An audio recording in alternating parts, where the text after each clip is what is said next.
ជំរាបសួរនេះគឺជាវីដេអូចែកម្លែកអំពីគណិតវិទ្យារបស់ជនដែលមានពិការភាពផ្នែកភ្នែកហើយនេះគឺជាវីដេអូទី4ប្រមាណវិធីបូកចំនួន2ខ្ទង់បូកនឹង2ខ្ទង់តោះអញ្ចឹងចាប់ផ្ដើមអ្នកនរគ្នា12បូក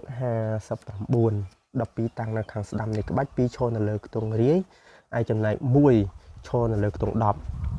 59តាំងនៅឆ្វេងនៃក្បាច់លេខ9ឈរនៅលើខ្ទង់រាយជាខ្ទង់ទី2លេខ5ឈរនៅលើខ្ទង់10ជាខ្ទង់ទី1នៅក្នុងឆ្វេងនៃក្បាច់អញ្ចឹងយើងត្រូវបញ្ចូល59ចូលទៅក្នុង52សំទោសចូលទៅក្នុង12ខ្ទង់រាយបូកខ្ទង់រាយខ្ទង់10បូកខ្ទង់10យើងមើលលេខនេះតើយើងបញ្ចូលបែបណាយើងមើលខាងឆ្វេងរបស់យើងខ្ទង់ណាដែលធំជាងគេគឺខ្ទង់10អញ្ចឹងយើងត្រូវបញ្ចូលខ្ទង់10មុនខ្ទង់រាយតោះខ្ទង់10យើងត្រូវបញ្ចូលលេខប៉ុន្មាន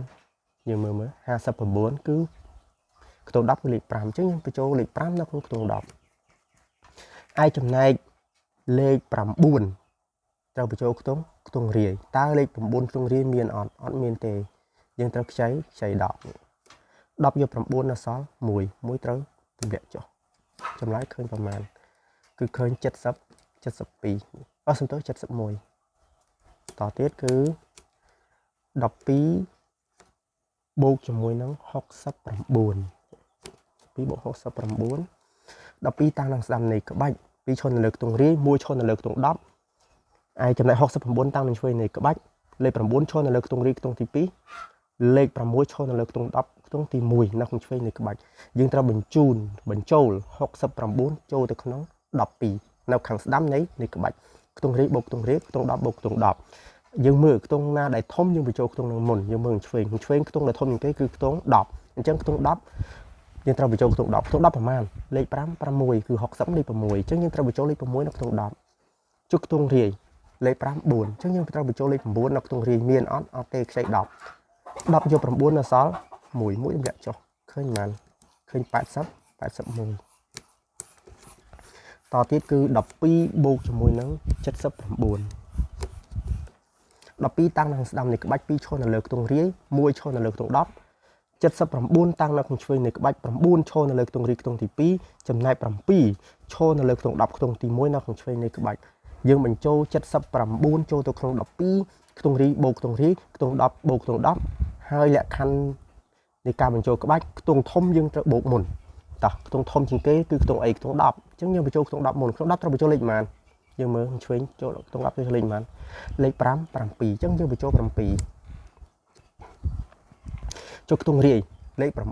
យើងបញ្ចូល9មាន9អត់ទេយើងខ្ចី10យក9នៅសល់1តម្លាក់ចុះឃើញប្រមាណគឺឃើញ91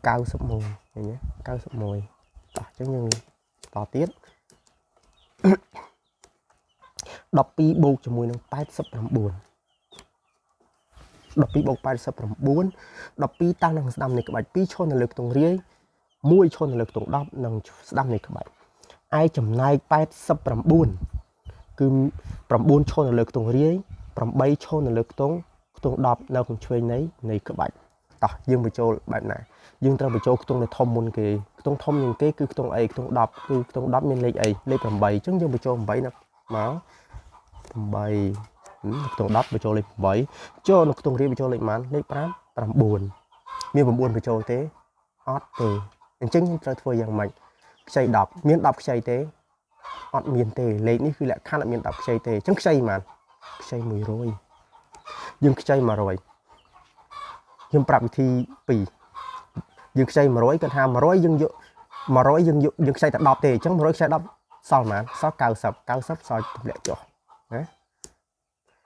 អាបាញ់មិញគឺយើង100យើងយក10សល់90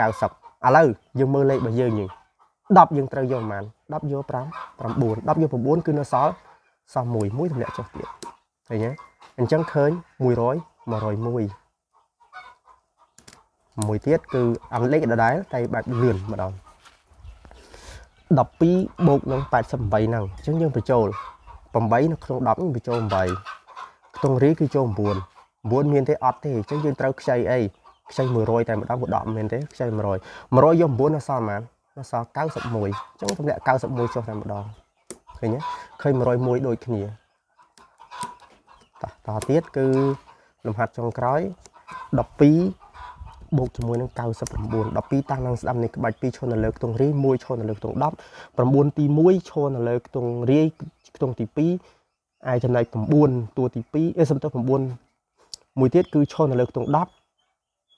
នៅខាងឆ្វេងនៃក្បាច់តោះយើងមើលខ្ទង់10យើងត្រូវបញ្ចូលលេខប៉ុន្មានគឺលេខ9យើងមាន9បញ្ចូលអត់មានទេអញ្ចឹងយើងត្រូវខ្ចី100នេះតែយើងអាចនិយាយថា100យក90ក៏បានឬក៏យើងអាចនិយាយថា10យក9ក៏បានដែរមិនបញ្ហាទេអញ្ចឹងយើងអាចថាយើងយក100យក90សោះប៉ុន្មានសោះ10ទម្លាក់ចោលខ្ទង់10 9យើងត្រូវបញ្ចូលខ្ទង់រាយតើខ្ទង់រាយមាន9បញ្ចូលអត់ទេខ្ចី10យក9នៅសល់1ទម្លាក់ចុះឃើញប្រហែល